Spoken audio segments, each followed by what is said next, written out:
And welcome to another week of O Ship. This week we're doing something really special and with a pretty high chance it's going to go terribly wrong. Thus, in the nature of O Ship, we are trying our first four-way interview. So I've got three guests on today. One of them is a familiar face you've seen multiple times on O Ship before, my very, very dear friend Juan Morales. Juan, as you may remember, is the former global ECD of PwC's very large interactive group.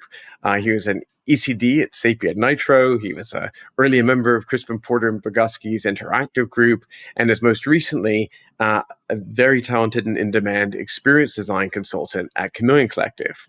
We've also got Matt Cave, another great friend of mine who happens to have another kind of design skill where he's also a creative director, but he over-indexes and specializes around brand identity work. And you've probably seen some of the stuff out there. He's a very talented guy. And then you've got our third guest coming in all the way from Japan, Ryan Hart. And I've known Ryan since I met him, I guess, in around 2012 when he joined Sapient Nitro as the lead experience expert for innovation around financial services. He's had a very illustrious career. He went on to be the principal analyst at Forrester for their experience design group or customer experience strategy group. And then he's even most recently been leading PwC's Experience Center in Tokyo. So you've got three very, very, very smart guys joining a not so smart me, but I'm going to do my best to keep up. And what we're going to talk about today is the power of design. And I think all of us appreciate, or many of us, I should say, probably appreciate why design is impactful. I think so many of us have become more aware of it over the years. But today's show is going to be all about really talking about how that impacts us in our daily lives, how it impacts the businesses that we may work for, and frankly, where it can go from here. So with that, I welcome you to another week of O Ship.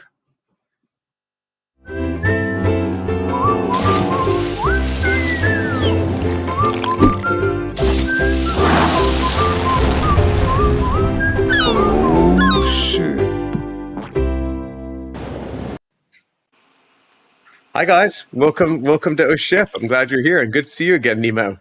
What's up? Hey, And Ryan, I know it's past midnight in Japan right now, so we're really glad you're here and appreciate you joining us. So, everything looks good. And Ryan actually speaks fluent Japanese, which I think is very, very cool. So if you can just keep all your answers in English for my benefit today, I would really appreciate it. So guys, I hope I gave you credit. Did you credit on your backgrounds in the setup?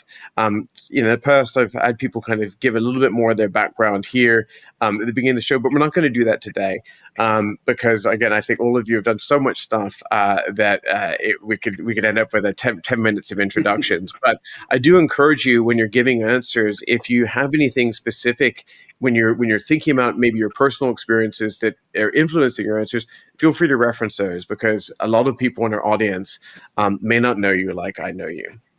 So I want to start today with just really kind of thinking about how we think about how design impacts the lives of consumers or customers, depending on how you want to look at it. But let's call it the end user. And we're going to use some kind of consulting terms here because a lot of us look at this work from both the perspective of maybe some of the clients that we support or big companies that we've helped with design. But at the end of the day, this is about impacting the people that interact with those companies. So I'd love to start with you, Juan. How do you believe design impacts the everyday lives of consumers or customers? I mean, I think it's huge. It impacts customers in a huge way. And I think the example that I always think of is the iPhone.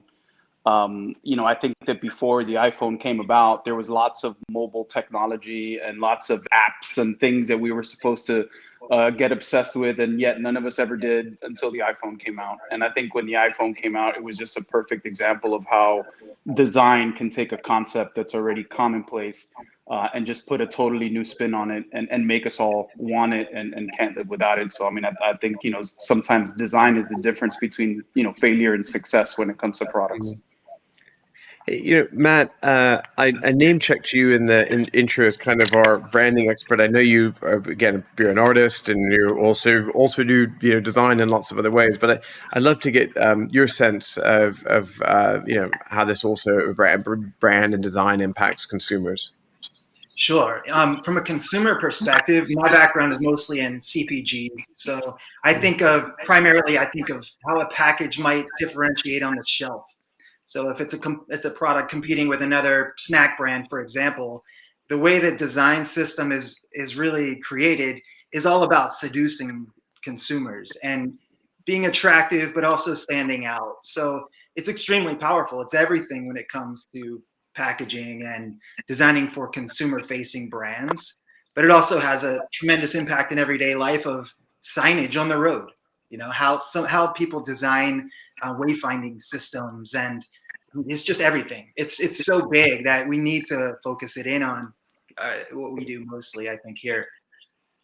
And last but certainly not least, Ryan, you approach life through the lens of experienced strategist, which I think is quite interesting. Can you explain to our audience what that means versus, let's say, some of the people when they think about a designer approaching design? Before you answer, I'd love for people just to kind of understand what it means to be an experienced strategist. Sure. Thank you, Freddie. So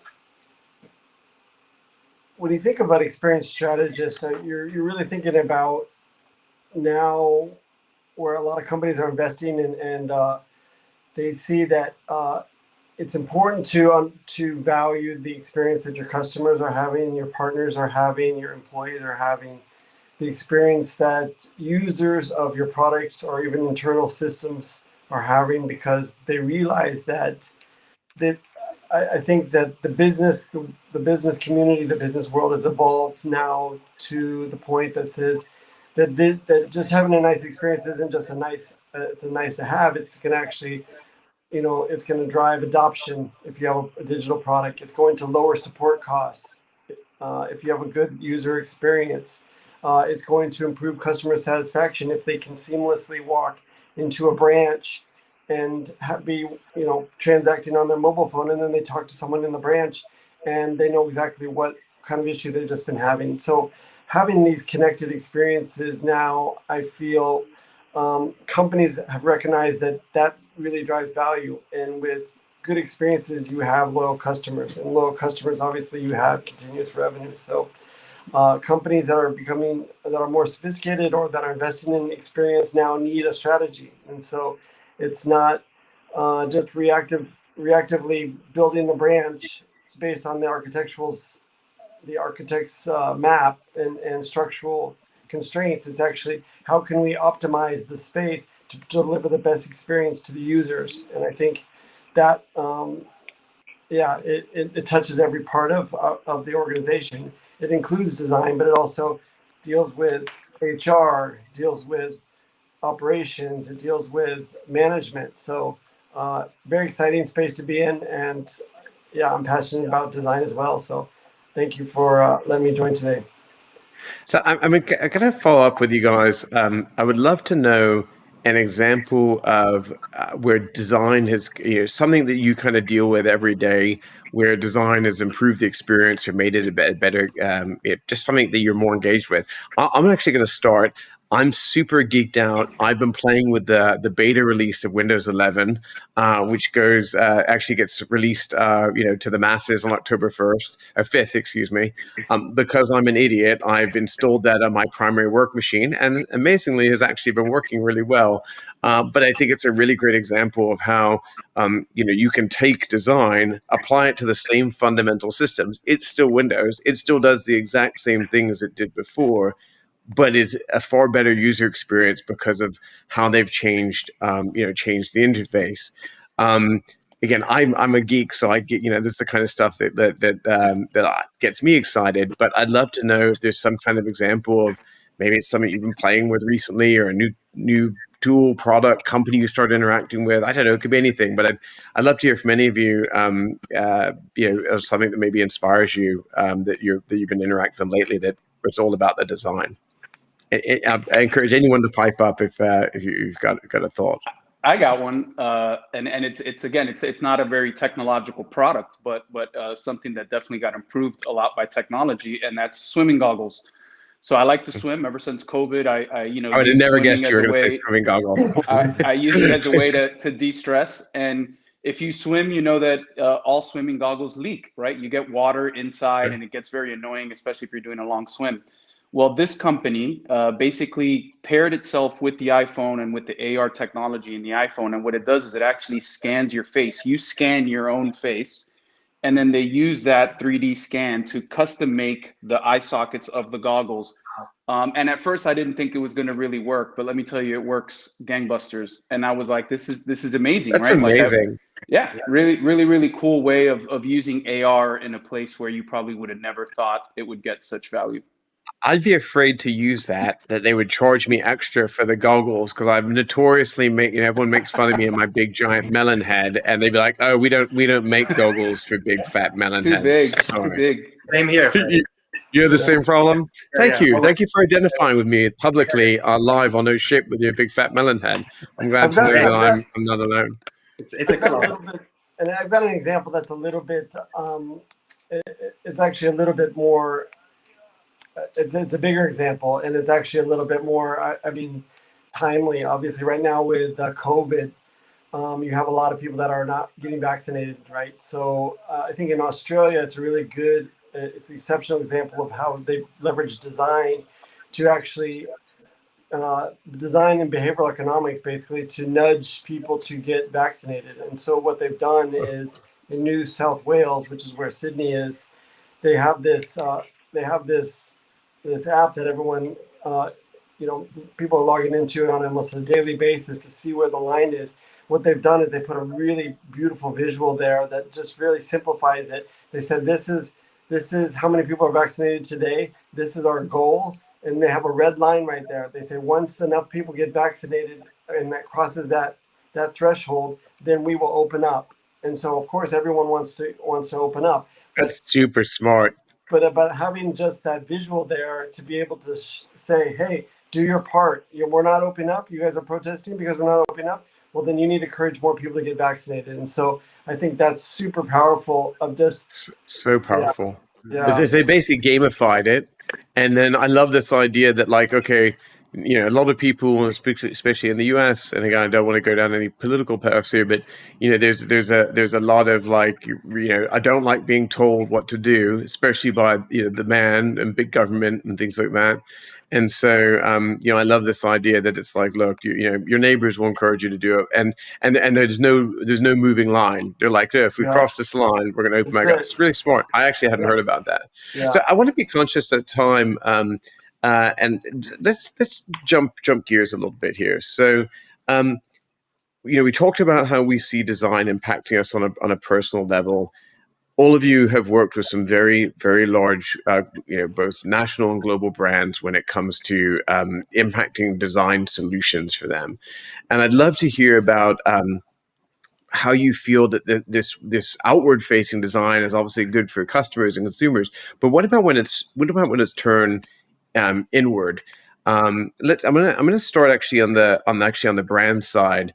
When you think about the power of brand design, Matt, I'd love to hear your kind of take on what it means from the business perspective. Mm-hmm. Yeah, that's a great question, and also another very big topic. I think of the highest impact there. Let's just say the brand strategy work has already been done. So therefore, there's a foundation, there's a platform, and there's a narrowing down of possibilities. So once you have that, it becomes a matter of visual identity and visual language. I call it visual voice. We all know of brand voice as like verbal voice, tone and voice. There's also the visual voice. If you imagine, let's say a brand is trying to attract a certain crowd. If you imagine that brand is, like a person who's dating and they go into a bar, they're going to go in packaged in a way, you can package yourself in a way that's going to be relevant to that crowd, but you also need to stand out. So I always tell my clients on the brand side, be unique, but not a freak. So it's a matter of like, That's great. how do you put on the right packaging as a brand? And that's your visual voice. That's what everyone sees. And you can really stand out by being a freak, by going into a young professionals bar, if that's your audience, and you have like a bright blue mohawk with face tattoos.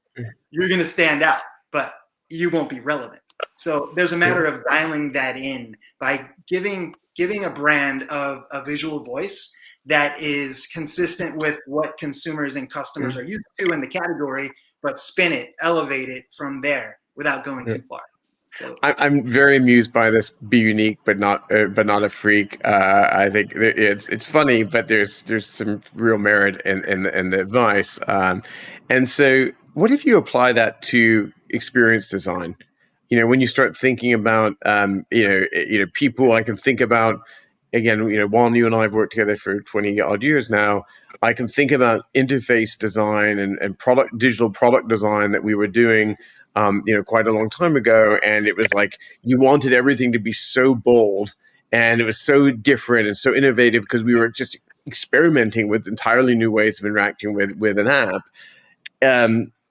Is this concept of be unique but not a freak, does that apply into interface design? Now, do you not want to be so bold because a familiarity maybe increases ease of use? I'd love to get your take on that.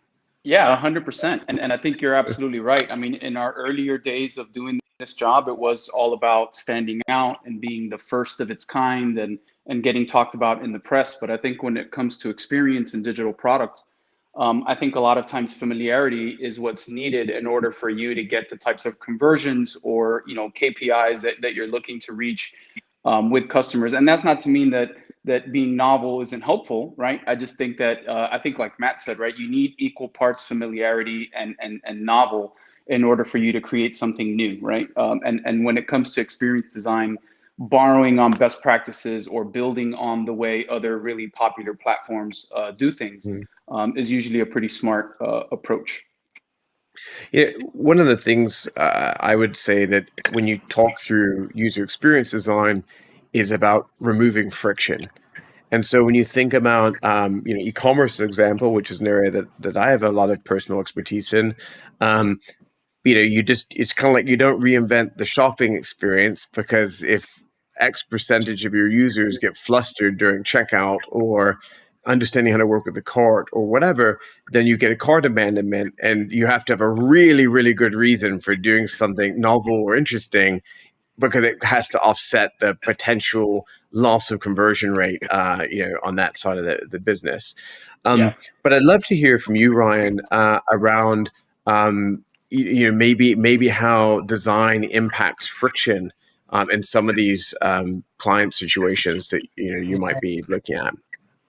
Well, it's interesting because actually, when you think about friction, you can only actually. There's been a lot of research around that shows that actually alleviating friction has you reach that threshold, and beyond that, actually, it's diminishing returns. So you can only make something so easy before, at the end of the day, it doesn't. No matter how easy you make it, it's not going to add any additional value to the bottom line, to your customers or to the organization. So that thinking has actually evolved from, it used to be make things easy, and then if everyone's making things easy, then it becomes table stakes. So then really it's about how are you aligning with emotions, customer emotions. So if, for example, I go into, let's say I have to go remit money to my landlord, right? So if I go to the bank and I have a really tedious process, obviously that's not good. But what if I have a really easy process, but I have a lot of complex emotions? Let's say maybe I'm worried that, is the money going to get there on time? So I need some confirmation. Maybe I have some anxiety about, do I have enough money in my bank account to cover this? So I have a lot of complex emotions, and if the brand or the bank is not good about specifically targeting those specific emotions that I have at specific interactions, then that's where they're going to fall short. And actually, I'm not going to be satisfied with the experience, and I may actually leave the brand. So it's more than it's actually evolving now beyond frictionless to more about aligning with those emotions, customer emotions. And just to build on that, I think this is where I think the brand and the experience worlds connect, right? Because I think that the future of experience is going to be, what flavor of frictionless do you get, right? What's the Virgin flavor of frictionless? What's the Airbnb flavor of frictionless, right? All these brands have attributes and values that can weave their way into the customer experience. Whereas I think you're right. Originally, it was all about ease of use. I think now it's about, how do you make things distinctly that brand's experience and not just something that's easy. Right. So you're addressing you're addressing my emotions, you're exceeding my expectations, and then I feel like I have an emotional connection with the brand, whether it's subtle or whether it's actually, oh, I love it so much, I'm gonna go post it on social media. I mean, even if it's like something like insurance, of course, no one really has a strong emotional attachment to insurance.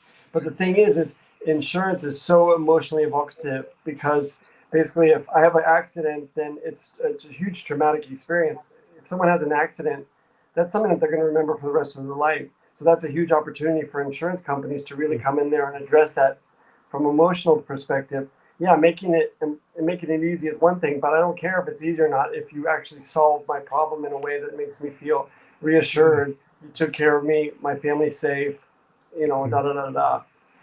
So, I think we're all saying the same thing, but I'd love to talk with clients more about how are we surgically targeting those emotions or those triggers, those emotional drivers that actually, in a way that actually is going to drive, impact for the customer and the business. So I got a great question for you. So we're talking about a lot of different approaches to solving customer challenges, customer loyalty challenges. Ultimately, what is this? Why are we all doing all these things? At least through the lens of how all of us do this in the commercial space. I mean, we're trying to make people more loyal, more adopt typically a company and fall in love with them and connect with them. How do you know when it's what is good design? Well, how do you know when you're doing it right? Is that about some business metric? Is it subjective? I'd love to get that. Let's start with Matt on this one, because I think actually branding can be some of the hardest places to determine what is a good brand. But I'd love to get your take on this. Yeah. We talked about this earlier, how we could talk about this stuff for 5 hours, and it's so deep. So from a brand perspective, good design, I believe, is based on a good strategy. So the reason why I value brand strategy so much as a designer is because it helps me narrow down the possibilities. My biggest problem as a designer is there's too many ways to solve a problem. Once you have a really tight brand strategy, very well articulated and differentiated, then it becomes a matter of let's dive deep to figure out what this should look like, what this should sound like. That's the design practice that I think is extremely important. And when it ladders up to the brand strategy, it's successful. But you go beyond that. Like, let's just say I had a solid brand strategy and I presented 3 different options. The success becomes when you present it to your client and their team falls in love with something. They say something like, "Oh my God, you've captured the spirit of our brand." That's when I feel like when you get that kind of reaction from our client, for example, who may then do some research to see what kind of reaction they get from the consumer or their customer, that's successful. So there's gut instinct and then there's vetted. And I think that's a combination of both. I'm going to throw a quick tangent in here before I ask the other guys their opinion on this, because I'm interested. I'm going to put you on the spot. I'm going to name you each, and I want a quick, simple answer on this. We're having a gentleman's bet, okay? You have 2 startups. They sell the same product, okay? Or at least the product is designed to do the same thing, okay? One has a terrible hokey brand that looks like it was made by that really funny lady on TikTok, okay? Like really, really, really bad stuff here. But it actually has a really good, let's say it's a digital product, has a really good user interface. The other product, but when I say bad, I mean like comedy level hokey bad, okay? Horrible. horrible. And then you've got the other side of it. It's a good product. It still actually does what it's going to do, but to interacting with it, the user experience is terrible. But when you look at it, man, it looks like $1 million when you get to the website because the marketing is really good and the brand looks like $1 million brand. Which version? If you had to bet, you had to put 10 grand. It's a seed money for a startup. Which one would you end up investing in? I'll start with you first, Juan. I would say probably the one that has a good customer experience, right? Because I mean, even as a customer myself, right, I've been frustrated with websites that I thought looked great, and then when I couldn't do the thing I wanted to do, I'm like cursing their name to death. So I'm guessing that happens to other people as well. So I would venture that. And Matt, how about you? I want to ask you specifically the user experience designer versus the brand guy on this one, and then we'll let the strategist settle the bet. I actually align with Juan. I think the most important thing is the functionality. Form follows function, in my view, and I think that it needs to be really smart. So it's almost like saying, I believe that a house with good architecture is better than a house that's got crappy architecture and a really nice, beautiful facade. Yeah. I would go with the good architecture any day because that foundation is so hard to build smartly. You can always improve the aesthetic and the style just by, you can reskin it. So yes, I would go, if I had to choose, I think it's both, but if I had to choose, it's the customer experience. And what about you, Ryan? So I'm going to answer that with data. Okay, I like it. So in 2015, DMI, so the Design Management Institute of UK, actually did a big research on design-led organizations. So they defined design-led organizations by companies that invest a certain amount of money in design. They had a certain number of resources. They had a full set of criteria. They found that actually design-led organizations like Intuit, IBM, Apple, these companies collectively outperformed the S&P 500 by 211%, just because they were design-led. And then I wrote a white paper in 2019 on the ROI of design thinking, and I also found that companies that have scaled design thinking practices have an ROI 85% higher than companies that don't. So I think, it's clear as day. Companies that invest in making their customers happy and making their employees happy and making products that people want to use, they win. They win. Now, all that being said, knowing by the way, loved your grounding this in data, knowing full well there is a clear business ROI. How often do you feel like design doesn't have a seat at the table when you work with these different businesses that you interact with? All the time.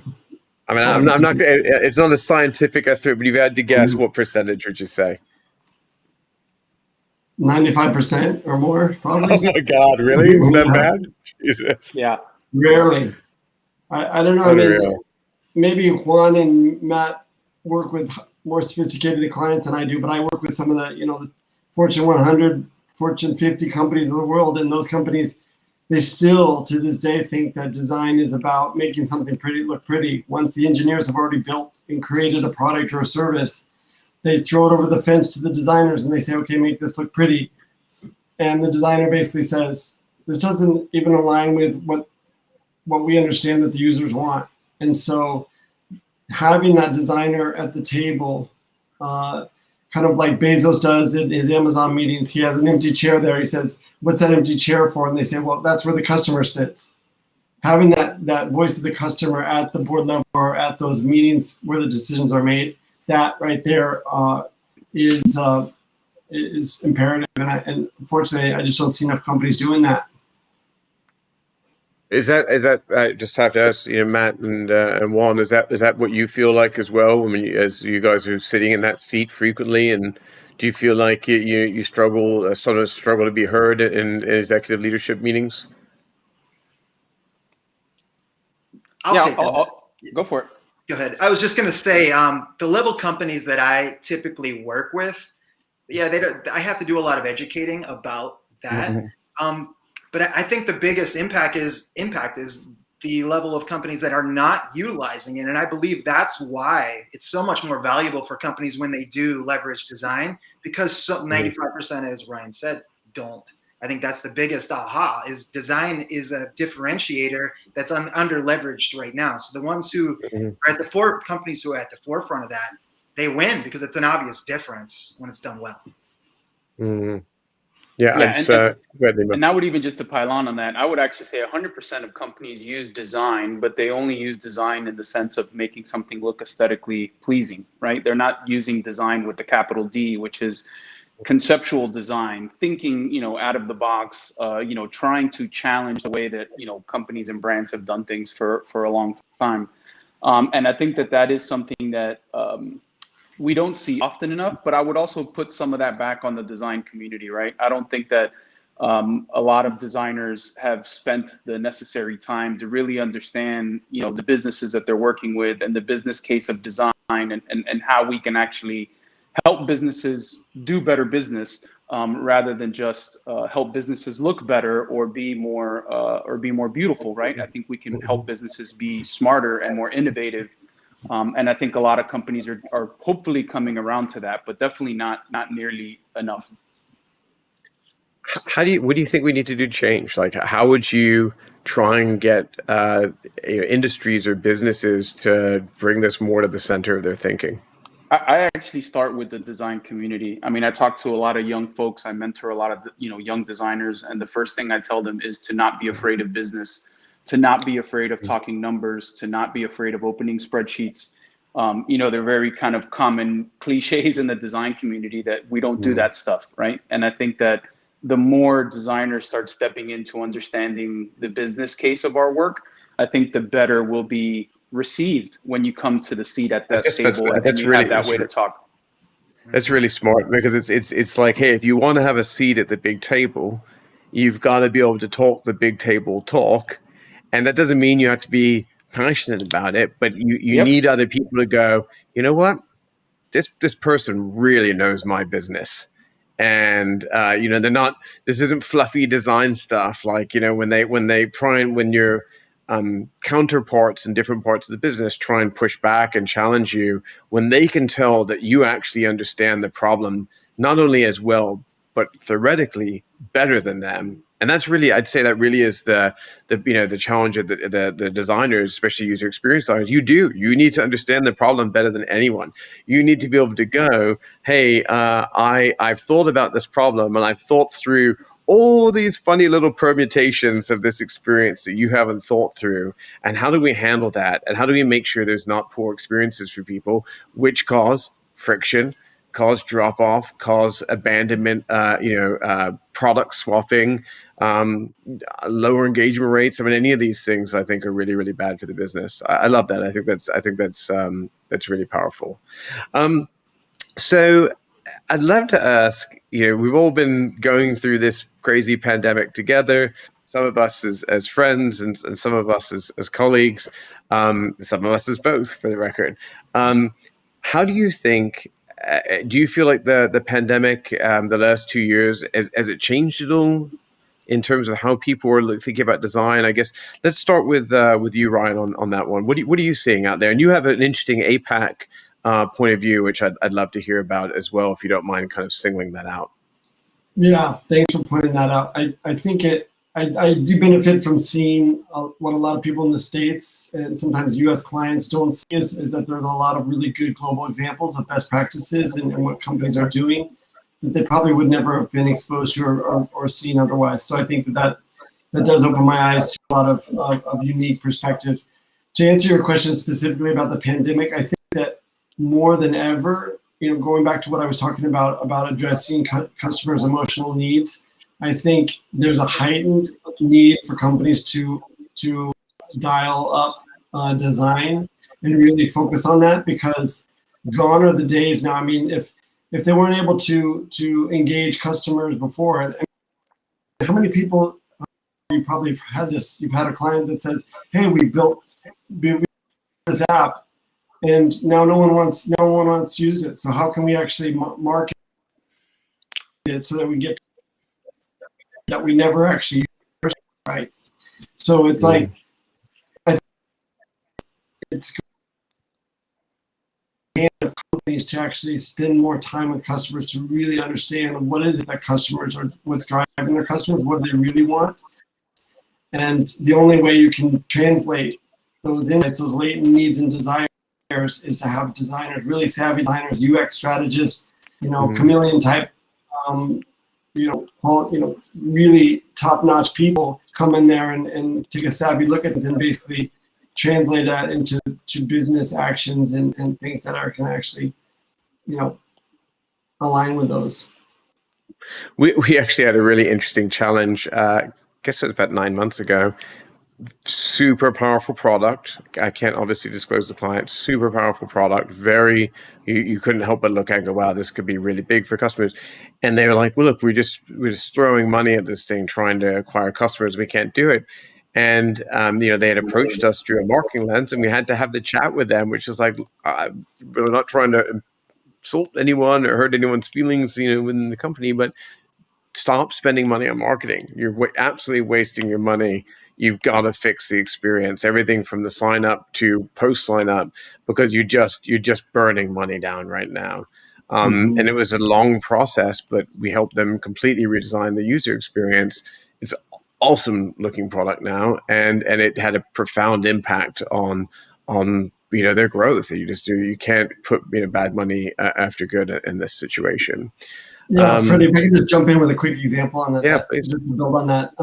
So DBS is the Development Bank of Singapore, one of the largest banks in Southeast Asia, and actually they're consistently rated as like one of the most innovative banks and best customer experience banks or anything. So they basically released this digital only bank for India called Digibank, and what they did was they said for usability testing, they basically weren't able to go out and get Indians or actual people in the market to do the usability testing. So they were it was a rush job.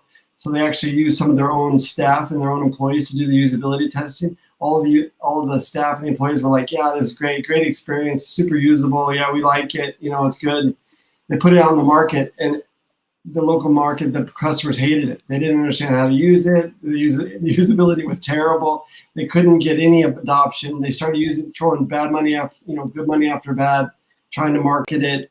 And then they realized that, we came in and talked to them and said, one of the most critical things was your usability testing was wrong. And so basically they actually came back and they did that again, made the redesign, launched it again, and adoption was off the charts. It was totally different, night and day type experience. But it's a good example of how you don't use your own employees as a proxy as a customer to go out and test products and services with, because a lot of times they have some they're not going to come out and say really what is wrong with it, because they understand what's under the hood, and they understand that there's politics behind it. So.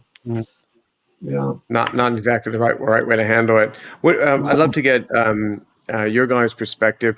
Talking to Matt again, sorry to keep singling you out on the brand front, but I just think you've got a really interesting perspective there.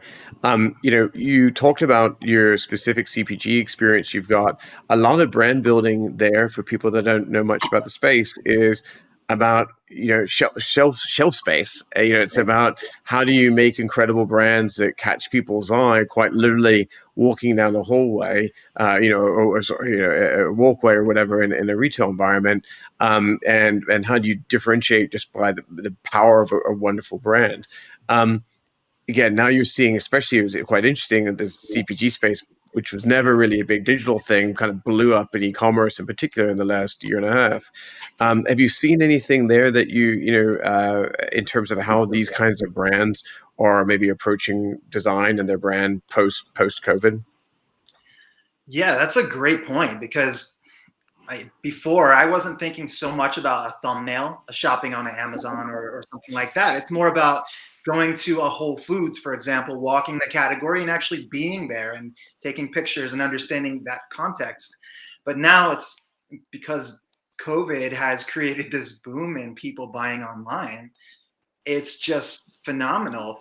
And now it's more top of mind, because I think obviously there's ways to get your brand to the top. So, I don't affect much of that in what I do, but the visual side of it, I think it's just another category to understand how to differentiate with. So it's just another set to apply whatever design concepts to make sure that it stands out and it's not like blending in with another brand in the category.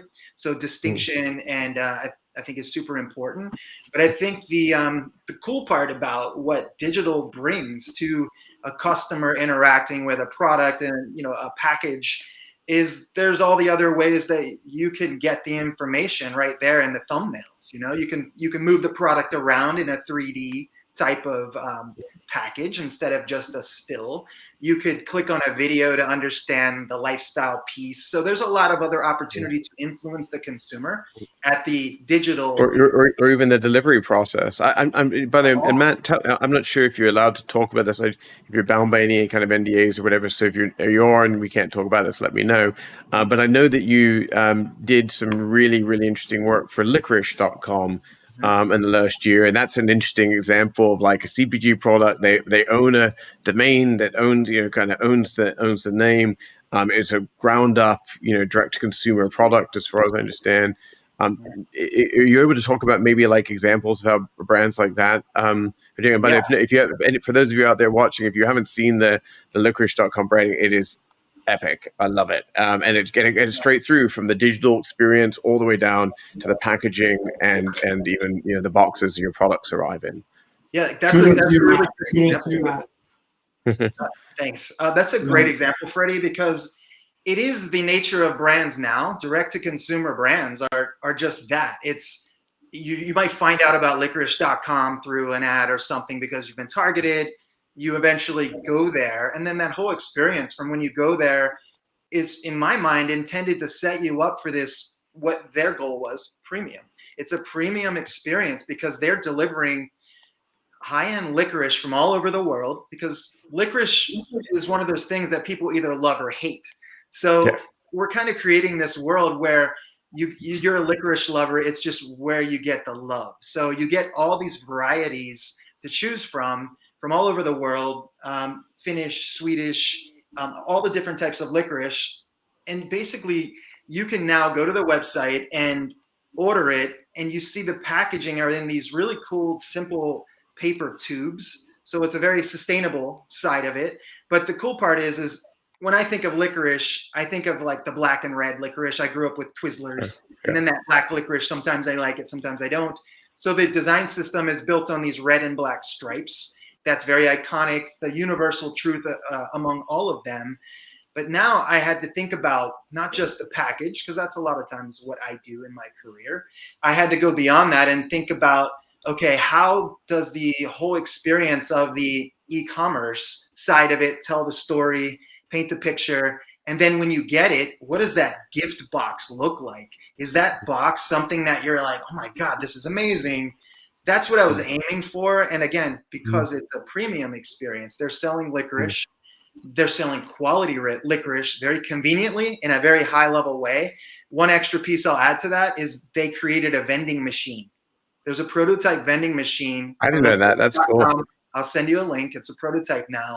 And people can go up to this vending machine, little like iPad level like screen, click on what you want, boom. It's like one of those machines that goes up and like finds your product and then pulls it down.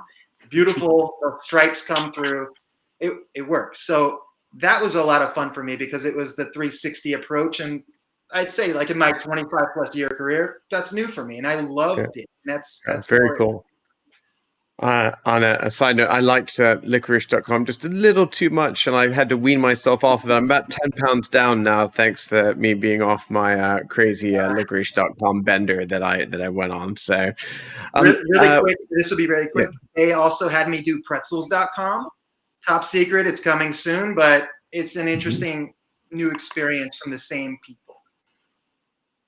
Very cool. Well, I love it. And we had a nice shout out to someone watching the show right now. Put the website is awesome. Had no idea licorice has over 500 flavors.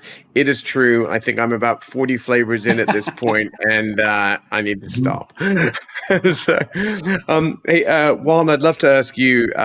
What have you seen change in the last kind of whatever close to 2 years we've been in terms of the influence on the pandemic on design?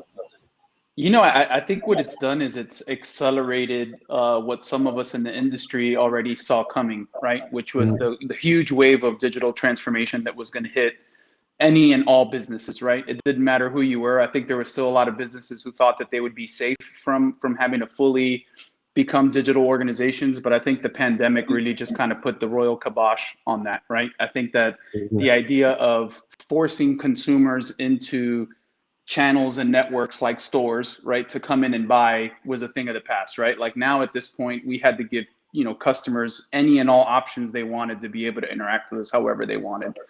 And the funny thing is that doesn't apply to just customers, that applies to employees, right? I mean, us at Chameleon, we've been doing remote work forever, so we've known how great remote work is, but the rest of the world kind of caught up to that mindset and that philosophy. So I think the pandemic, if there has been some silver lining, is that it has really pushed companies to, give customers and people what I think they've been wanting for quite some time, and it gave these businesses a real good justification for doing so.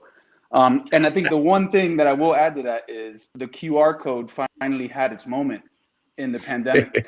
Yeah. So, you can't go to a restaurant now without getting the little QR code on the receipt, and you could just pay right there from the receipt. So, I mean, again, you really see it affecting any business, small and large, in such a big way. And I think in the future, that's just going to lead to lower operating costs for those folks, easier training, and easy, more employee satisfaction as a whole, because I think, Ryan can probably speak to that too. We know that more digitally enabled companies, do better with customers and do better with employees. So, I think in the end, this will be that kind of great turning on of the digital transformation efforts that we've been trying to lead for many years now. Yeah, I can't help but wonder if consumers, or whether it's business customer or individual consumer, if people have just less tolerance for, any kind of piss poor user experiences at this point. And frankly, even brands that don't know how to express themselves properly, especially in the digital space, when that is, become increasingly how so many of us, have had to live our lives. I'd also argue that, before you used to be able to say, well, we're for early adopters, or we're this is who we're targeting. But in a world that was largely forced to go, 100% digital in many industries. Obviously, it didn't apply to everyone, but in a lot of industries, everyone went remote. Everyone started dealing with things in the digital space. Saying we're for early adopters just doesn't cut it anymore. You're either for everyone or you're for nobody at this point. And that means you need to have accessible and credible design, and brands that resonate, and brand experiences that resonate. And no one expressly said this, earlier on the show, but I at least my point of view is, when the kind of weighing back in on the whole like brand versus user experience thing is, I just think they're kind of one and the same, right? Your user experience is your brand.